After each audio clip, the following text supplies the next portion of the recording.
Hey everyone, welcome back to the channel.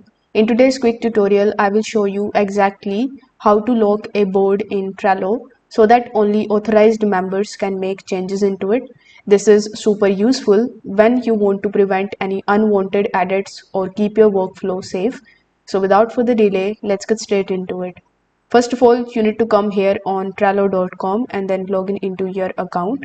Now over here you have two different options. Like if you want to create a new board, so you can click over here on the create option, then select the option of create board. Over here you can give your board a name, and over here you will be able to see the option of visibility. So meaning when you are creating your board, that time you can make your board private and you can change its visibility. But if you already have a board and now you want to make it private, you can also do that. Over here in your recently viewed section, you will be able to see your workspace and all of your boards that you have created on Trello. So you need to select that particular board which you want to basically make private.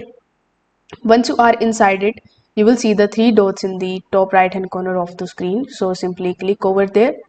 Over here, the second option that you see here is the visibility, and as you can see, the visibility of my board is private.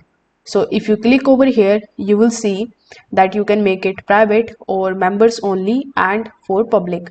So since you want to lock your board, you can make it private.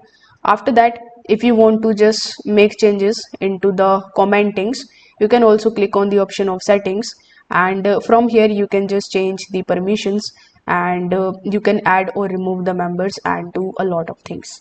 If this video helped you out, make sure that you like this video and subscribe to the channel. Thanks for watching.